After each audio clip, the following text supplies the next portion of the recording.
السلام علیکہ یا نبی اللہ وعلا آلک و اصحابک یا نور اللہ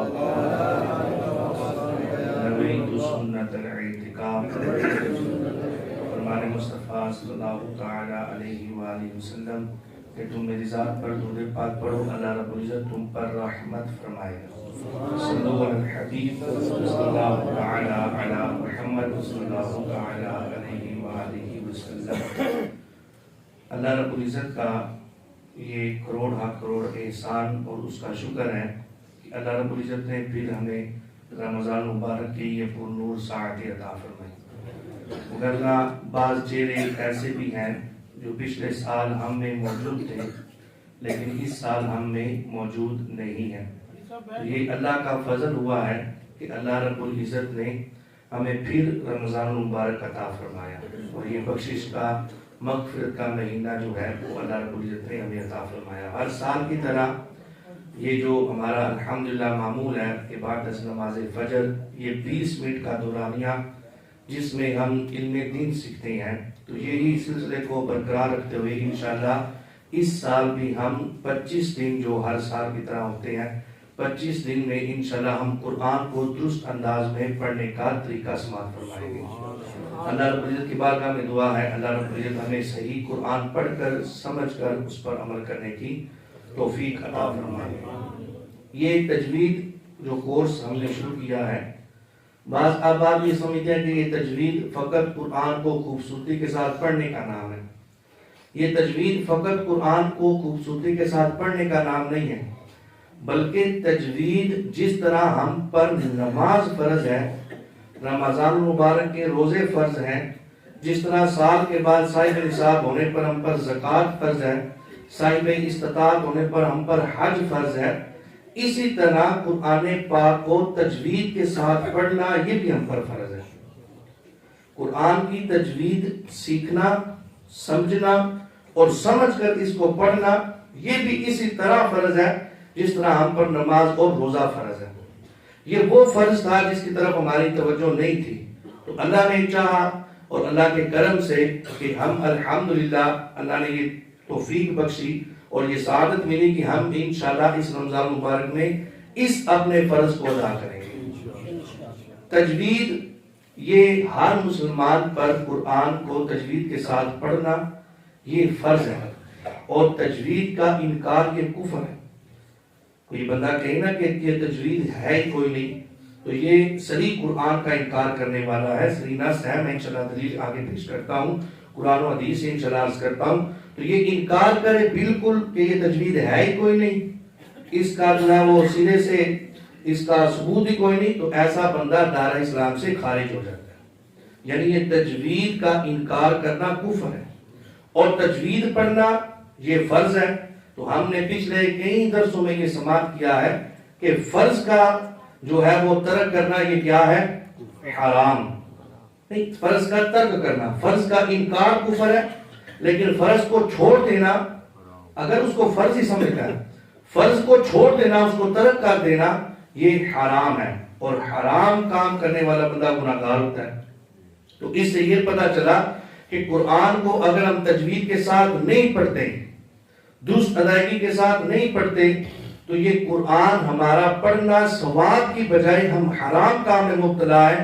یہ قرآن کا پڑھنا ہمارے ثواب کی جگہ ہمیں گناہ ملے گا، کیونکہ ہم نے قرآن کو درست طریقے سے پڑھا ہی نہیں ہے، اور قرآن کو جب خلاف تجوید پڑھا، تجوید سے ہٹ کر پڑھا، تو یہ کون سا کام ہوا؟ حرام کام، اور حرام کام کرنے والا بندہ گناہ گار ہوتا ہے، حرام کا مرتکب جو ہے بندہ اسے گناہ ملتا ہے۔ تو یہ جو قرآن ہم پر ضروری تھا۔ اب اس میں ایک اور مسئلہ سماعت کریں، جب قرآن پڑھنا تجوید کے ساتھ یہ فرض ہے اور اس کا ترک جو ہے وہ حرام ہے، تو ہم تو نماز میں بھی قرآن پڑھتے ہیں۔ نماز میں سورہ فاتحہ ہے، سورہ فاتحہ کیا ہے؟ قرآن ہے۔ پھر سورہ فاتحہ کے بعد ساتھ کوئی سورت ملاتے ہیں، تو وہ جو سورت ملائی جاتی ہے وہ بھی قرآن پڑھا جاتا ہے۔ تو جو بندہ تجوید کے ساتھ قرآن نہیں پڑھ رہا، وہ ایک تو قرآن جو پڑھ رہا ہے وہ تجوید خلاف تجوید پڑھ کے حرام کام میں مبتلا ہے، اس کا قرآن پڑھنا بھی حرام، اور اگر اسے تجوید کا نہیں پتا تو وہ تجوید کے بغیر قرآن کو نماز میں پڑھ رہا ہے تو نماز میں حرام کام کا مرتکب ہوا، تو ایسے بندے کی نماز بھی نہیں ہوگی۔ اب آپ خود اندازہ لگا لیں کہ یہ تجوید کی کتنی اہمیت ہے، ہماری تجوید سیکھنا کتنا ضروری ہے، اور ہم پر جب فرض ہے، جب فرض کہہ دیا تو اب اس کے میں نہیں سمجھتا کہ ضروری ہونے پر مسلمان کو کیا دلیل چاہیے کہ یہ تجوید ضروری ہے کہ نہیں۔ تو یہ تجوید سیکھنا یہ فرض ہے، اور اس کا ترک جو ہے وہ حرام ہے۔ تجوید نبی پاک علیہ السلام کا ایک فرمان سماعت فرمایا، آقا علیہ السلام نے ارشاد فرمایا رب قاری القرآن والقرآن یلعنہ، فرمایا بہت سے قرآن پڑھنے والے ایسے ہیں، قاری القرآن، قرآن کو پڑھنے والے، آقا نے فرمایا بہت سے قاری قرآن، قاری سے مراد یہ جو ہم اصطلاح میں مسجد کے امام کو قاری کہتے ہیں، وہ قاری نہیں، قاری کا معنی ہوتا ہے پڑھنے والا، تو بہت سے قاری قرآن یعنی قرآن کو پڑھنے والے ایسے ہیں، والقرآن یلعنہ، کہ قرآن ان پر لعنت کرتا ہے۔ کیوں؟ کیونکہ وہ قرآن کو درست طریقے سے پڑھتے نہیں، وہ قرآن کو درست طریقے سے پڑھنا سیکھتے ہی نہیں ہیں، تو وہ خلاف تجوید پڑھتے ہیں۔ جب الحمد کو الحمد پڑھ دیا تو اب یہ لفظی تبدیل ہو گیا، لفظی چینج ہو گیا، تو قرآن کو جب غلط پڑھا تو یہ حرام ہے، اور حرام کام کرنے والا بندہ گناہگار ہوتا ہے۔ تو فرمایا بہت سے قرآن پڑھنے والے ایسے ہیں جن پر قرآن لعنت کرتا ہے، اور وہ کون لوگ ہیں؟ جو اس قرآن کو خلاف تجوید پڑھتے ہیں، جو تجوید کے قواعد کا خیال نہیں رکھتے، اس کا لحاظ نہیں رکھتے، ویسے ہی قرآن کو مجہول پڑھتے ہیں، تو ایسے قرآن پڑھنے والے پر قرآن لعنت کرتا ہے۔ تو یہ نبی پاک علیہ السلام کا فرمان بتا رہا ہوں، میں اپنی طرف سے کوئی بات نہیں کر رہا۔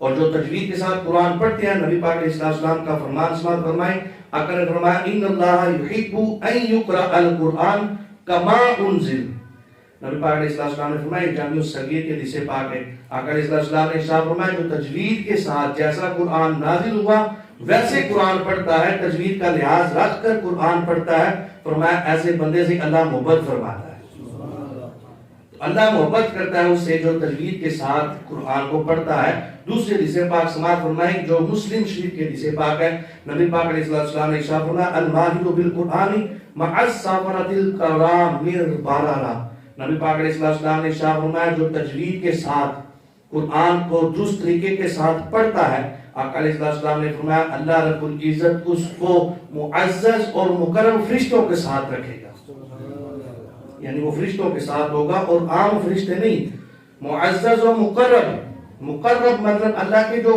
قریب ترین فرشتے ہیں، اللہ رب العزت ان فرشتوں کے ساتھ اس بندے کا حشر فرمائے گا۔ تو تجوید کے ساتھ قرآن پڑھنا اتنا ضروری ہے۔ آقا علیہ السلام نے ارشاد فرمایا زینوا القرآن باصواتکم، فرمایا اپنی آوازوں کے ساتھ قرآن کو مزین کرو، اپنی آوازوں کے ساتھ قرآن کو خوبصورت بناؤ، یعنی قرآن کو اس طرح پڑھو جیسا کہ یہ نازل ہوا، الذین آتیناہم الکتاب یتلونہ حق تلاوتہ، جیسے اس کا حق ہے تلاوت کرنے کا، اور جیسا یہ نازل کیا گیا اس طرح قرآن کا جو ہے وہ آپ پڑھیں، اس طرح قرآن کو سیکھیں اور تجوید کا لحاظ رکھتے ہوئے قرآن کو پڑھیں۔ اور نبی پاک علیہ السلام کے یہ فرمان ہمیں بتاتے ہیں کہ تجوید کتنی ضروری ہے۔ آئے قرآن سے پوچھتے ہیں، قرآن فرماتا ہے وَرَتِّلِ الْقُرْآنَ تَرْتِیلًا، خالق کائنات ارشاد فرما رہا ہے قرآن کو خوب ٹھہر ٹھہر کر پڑھو، ترتیل کے ساتھ قرآن کو پڑھو، ترتیل کا لحاظ رکھو، ترتیل کے ساتھ قرآن پڑھو۔ اب ترتیل کیا ہے؟ مولا علی مشکل شاہ شیر خدا کرم اللہ تعالی وجہہ الکریم، آپ سے جب پوچھا گیا یہ وہ مولا علی ہے جس کے بارے میں میرے آقا نے فرمایا قرآن علی کے ساتھ ہے، قرآن علی کے ساتھ، یہ وہ مولا علی جن کے بارے میں آپ خود مولا علی ارشاد فرماتے ہیں اپنے بارے میں کہ اگر میں سورہ فاتحہ کی تفسیر لکھوں تو میں 70 اونٹ کتابوں کے بھر دوں، ابھی بھی سورہ فاتحہ کی تفسیر نہیں مکمل ہوئی۔ یہ وہ مولا علی مشکل کشا اس کی تفسیر فرماتے ہوئے فرماتے ہیں کیا مطلب ہے ترتیل کے ساتھ پڑھنے کا قرآن؟ فرمایا تجدید الحروف و معرفت الحقوف، فرمایا اس کا مطلب یہ ہے کہ تجوید کے ساتھ قرآن پڑھا جائے، حروف تہجی کا خیال رکھتے ہوئے قرآن پڑھا جائے، گنے مدار کا خیال رکھتے ہوئے قرآن پڑھا جائے، جیسا قرآن پڑھنے کا حق ہے اس طرح قرآن پڑھا جائے، وَمَعْرِفَةُ الْوُقُوفِ، اور وقف کی جو جگہ ہیں ان کے علامات کو پہچانا جائے، یعنی اگر پڑھتے ہوئے وقف کی جگہ پر میم لکھا جاتا ہے وقف لازم، تو وہاں پر رکنا ضروری ہے یا نہیں؟ زا آ جاتا ہے وقف مجوز کی علامت ہے تو اس پر رکنا ضروری ہے یا نہیں؟ جیم آ جاتا ہے وقف جائز کی علامت ہے اس پر رکنا ضروری ہے کہ نہیں؟ فا آ جاتا ہے وقف مطلق کی علامت ہے اس پر رکنا ضروری ہے کہ نہیں؟ تو یہ وقف کی جو علامات ہیں ان کو پہچانا جائے. تو فرمایا اس ترتیل سے مراد یہ قرآن کو ایک تو درست طریقے سے پڑھا جائے، دوسرا وقف کی علامات کو پہچانا جائے. ترتیل کا معنی یہ ہے.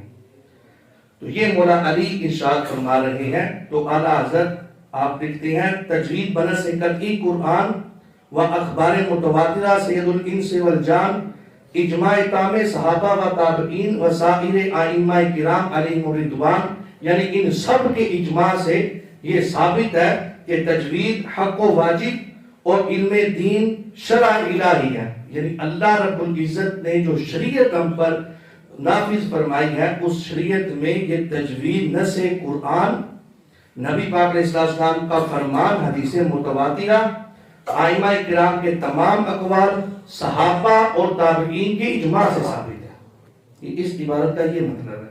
یعنی قرآن بھی ہمیں تجوید کا حکم ارشاد فرما رہا ہے، مصطفیٰ کا فرمان بھی ہمیں تجوید کا حکم ارشاد فرما رہا ہے، صحابہ کرام اور تابعین کا اجماع ہمیں تجوید کی اہمیت بتا رہا ہے، اور ائمہ کرام کے اقوال ہمیں تجوید کی اہمیت کا بتا رہے ہیں. تو یہ جو تجوید ہم نے انشاءاللہ ان 25 دنوں میں سیکھنی ہے تو یہ قرآن سے بھی ثابت ہے اس کا، اور مصطفیٰ کے فرمان سے بھی اس کا ثبوت ملتا ہے. تو نیت فرماتے ہیں 25 دن ہم انشاءاللہ پوری شدت کریں گے اور قرآن کو درست طریقے سے سیکھنے کا انشاءاللہ ہم یہ کوشش کریں گے. اور یہ 25 دنوں میں جتنا ہو سکے ہم تجوید کو انشاءاللہ سیکھ کر قرآن کو درست انداز سے پڑھیں گے. تو ہم ابتدا کرتے ہیں چند ایک اصطلاحات ہے تجوید کی، وہ آپ سمجھ لیں، پھر انشاءاللہ کل سے تجوید کو ترتیب کے ساتھ پڑھنا شروع کریں گے.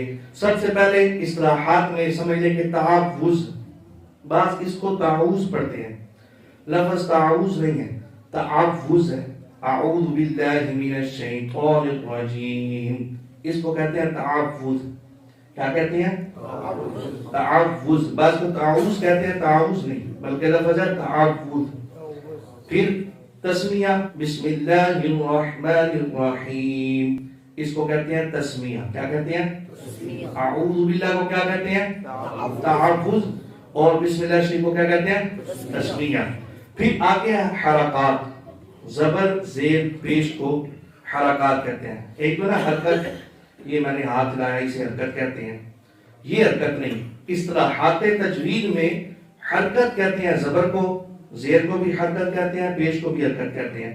اور جس حرف پر زبر زیر پیش ہو اسے متحرک کہتے ہیں، اسے متحرک کہتے ہیں. کیا کہتے ہیں؟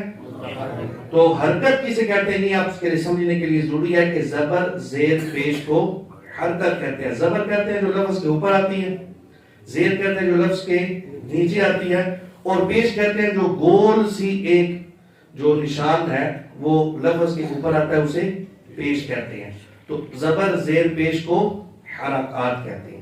اس کے آگے جزم، یہ بعض لفظوں کے اوپر یہ دال سی بنی ہوتی ہے، جیسے میم نون زیر من، یہ نون کے اوپر جو دال سی پڑی ہوتی ہے نا اسے جزم کہتے ہیں. کیا کہتے ہیں؟ اور جس حرف پر جزم ہو اسے ساکن کہتے ہیں. اسے کیا کہتے ہیں؟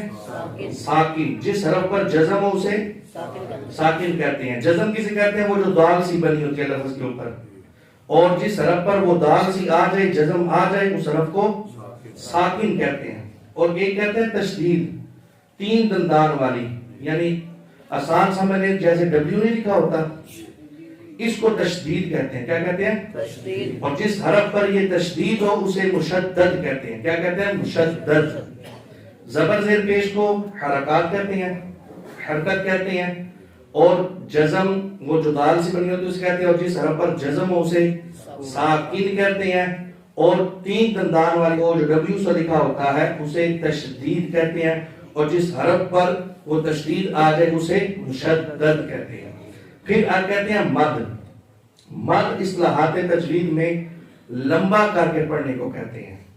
جیسے لفظ کے اوپر ایک وہ علی مدہ کے اوپر جو مد پڑی ہوتی ہے وہ لمبا سا، اس کا مطلب یہ ہوتا ہے کہ اس لفظ کو ہم نے کھینچ کے پڑھنا ہے. وَلَا الضَّالِّينَ، یہ دو کے اوپر آپ دیکھیں گے تو یہ مد پڑی ہوتی ہے. تو یہ مد جو پڑی ہوئی ہے، مد لمبا کرنے کو کہتے ہیں. مد کا معنی ہی ہے کھینچ کے پڑھنا. تو مد لفظ کو لمبا کرنے کے لیے یہ قرآن کے الفاظ کے اوپر لکھی جاتی ہے. اور ایک کہتے ہیں گننا، ناک کے اندر آواز کو لے جانے کو گننا کہتے ہیں. جیسے ان، یہ جو ناک کے اندر آواز لے کر گئے نا، اس ناک کے اندر آواز لے جانے کو گننا کہتے ہیں. یہ چند ایک اصطلاحات تھی ضروری، جو پہلے ہم اگر سمجھ لیں گے تو انشاءاللہ آگے تجوید سیکھنے ہم پر یہ ضروری ہوگی. تو تعوذ کسے کہتے ہیں؟ یہ تھوڑا سا کلاس والا ہم نے انشاءاللہ اس میں مول بنانا ہے، کیونکہ پہلے جو درس ہوتے رہے ہیں وہ کورس وہ صرف سماعت والے تھے، یہ سیکھنے والا ہے. تو اس میں تھوڑا سا جو ہے نا ہم انشاءاللہ کلاس والا ماحول بنائیں گے. تعوذ کسے کہتے ہیں؟ اور تسمیہ کسے کہتے ہیں؟ اور حرکات کسے کہتے ہیں؟ زبر زیر پیش کو حرکات کہتے ہیں. یہ حرکت کی جمع ہے. حرکت زبر زیر حرکت پیش حرکت. اور جب جمع کا لفظ بولے جائے گا، جمع کا صیغہ بولا جائے گا تو حرکات. پھر آگے جزم کسے کہتے ہیں؟ جو لفظ کے اوپر وہ دال سی بنی ہوتی ہے اور جس حرف پر وہ جزم آ جائے اسے ساکن کہتے ہیں. سبحان اللہ، آپ تو ماشاءاللہ ایسے جیسے پہلے پتا تھا. اور تین دندان والی شکل وہ کیا کہتے ہیں؟ تشدید. اور جس حرف پر تشدید ہے اسے مشدد کہتے ہیں. جس حرف پر تشدید آ جائے اسے مد کہتے ہیں. جس حرف پر وہ مد آ جائے، یہ الف مدہ، ایک ہوتا ہے الف، ایک ہوتا ہے الف، تو وہ اس کے اوپر مد پڑی ہوتی ہے، تو اس لیے اس کو الف مدہ کہتے ہیں. تو مد کسے کہتے ہیں؟ لفظ کو کھینچ کے پڑھنے کے لیے وہ ایک جو لائن سی لگی ہوتی ہے اسے مد کہتے ہیں. پھر ہے گننا. گننا کسے کہتے ہیں؟ ناک کی طرف آواز کو لے جانے کو گننا کہتے ہیں. تو یہ چند ایک اصطلاحات تھی جو آپ نے انشاءاللہ سمجھ گیا. اس سے آگے ہم انشاءاللہ پڑھیں گے. یہ تجوید ضروری ہے، فرض بھی ہے، اور قرآن کو خوبصورت پڑھنے کے لیے بھی قواعد ہیں. یعنی بعض ایسے قواعد ہیں جن کا سیکھنا فرض ہے، اور بعض ایسے قواعد ہیں کہ جن کا سیکھنا فرض نہیں ہے لیکن قرآن کو خوبصورت کرنے کے لیے وہ قواعد ہیں. وہ بھی قرآن و حدیث سے ثابت ہے، خود سے نہیں قواعد ہیں. وہ بھی بعض قواعد فرض ہیں اور بعض قواعد ایسے ہیں جن کا لحاظ نہ رکھا جائے تو پھر بھی مکروہ ہے قرآن پڑھنا.